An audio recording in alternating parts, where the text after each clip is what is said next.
Kate Middleton and Camilla Parker Bowles have more in common with each other than Meghan would ever have with them. Take, for example, their marriages, which appears loveless and unequal. They're always 2 steps behind their husbands and are ignored by Charles and William during public events. What may also attract these women to each other is that they do not have a voice. It's suppressed by their husband's position in the British monarchy. Or can it be that when they do speak, it makes no sense? Just a thought. But from the looks of William, that may just be the case. But anyways, in the words of Abraham Lincoln, it's better to remain silent and be thought of a fool than to speak and remove all doubt. It was recently stated that Kate and Camilla's relationship has gone from strength to strength. Of course, because that's what they also have in common, is their insecurity. Camilla for not finding her own unmarried man, and Kate, who wasted her youth on someone who appears that he's not all that into her. It was also said that Kate and Camilla have similar interests and goals. Yes, waiting to be queen consort one day, which may never happen. And they said Kate and Camilla both appear to be naturally warm and good-humored. Yes, in public, but for a woman of Kate's age, she looks like there's no laughter in her life, judging from the rings under her eyes. I wonder if it's William's alleged love for another that might be causing her to lose sleep and cry at night.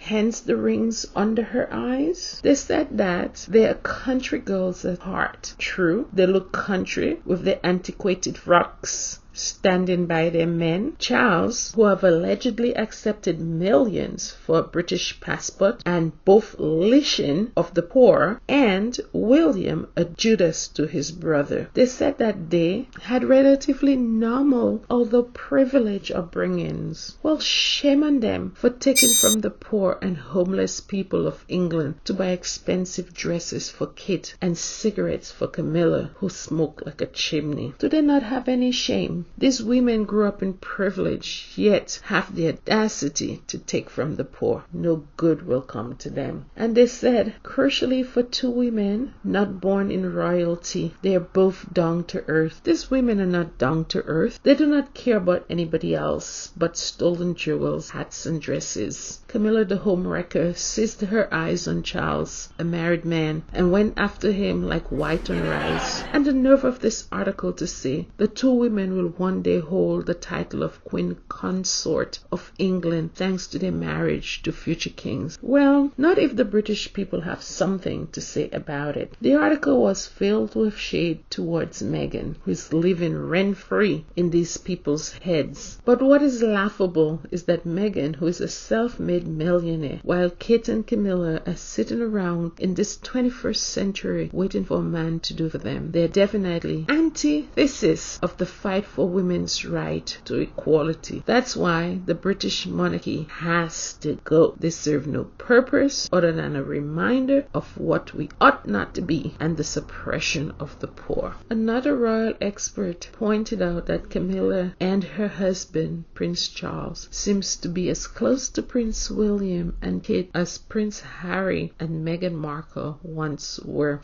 Kate and William are close to Camilla and Charles because they have no integrity. On the other hand, when it comes to William, he's so desperate to be king and has failed to acknowledge that his mother Diana was taken advantage of by an older, experienced man at the age of 19 who did not love her but instead played with her heart. I'm no psychologist, but playing with someone's heart is a form of emotional abuse if you asked me. Meghan and Harry were never close to Prince Charles and Camilla because Harry was not looking to be king. His eyes were wide open and could see and understand that his father had put a mistress in front of his mother. Bravo to Harry. Let them continue to be fab for and closer than ever as stated. At least They will have each other to console when the monarchy has toppled. Besides, Meghan never wanted to be part of the palace Hunger Games, because once she figured out who they were and what they were about, that's why she and Harry made the decision to leave the royal family.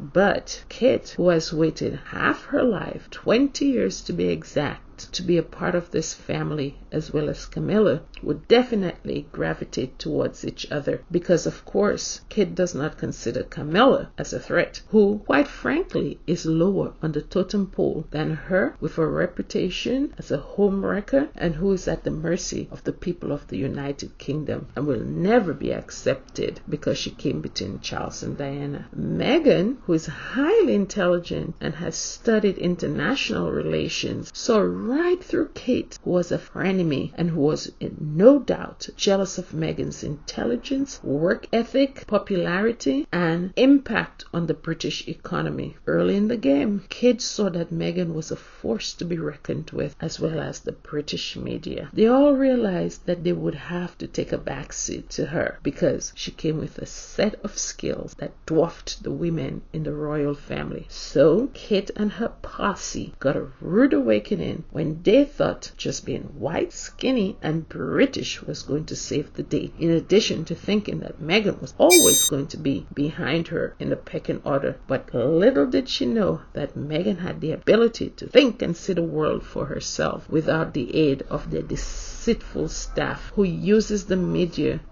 to play along in their Hunger Games to take down anyone that was going to outshine them. Despite what they tried, Meghan got more media attention, which overshadowed them, and came up with more innovative ideas, such as the clothing capsule for smart work and the community cookbook, to name a few, while Kate stood by, idle and brainless, waiting to be queen consort while walking 2 steps behind her man. That made Kate even more jealous. Kate did not even make an effort in getting to know her sister-in-law, who had just emigrated to a new place. Instead, she played in the Hunger Games with the royal staff and members of the royal family to turn the public against Meghan, but it backfired. What happened instead? Meghan and Harry were brave enough to leave the royal family and let them fight with each other. If William and Kate were not so jealous of Harry and Meghan, they would have been enjoying the spoils of the whole family. The Commonwealth would probably think differently of the British monarchy because Meghan and Harry had a universal appeal more than any member of the royal family. A great example is how popular and successful were their 2 royal tours. So the Fab Four, Kate, William, Camilla, and Charles, can remain miserable under their phony public facade that no one really cares about while waiting to be kings and queen consorts. Because, by the way, things are looking every day like it's falling apart piece by piece because of their deceitful ways. You know, birds of a feather flock together indeed. No surprise here. And misery always likes company. These are all 4 miserable people.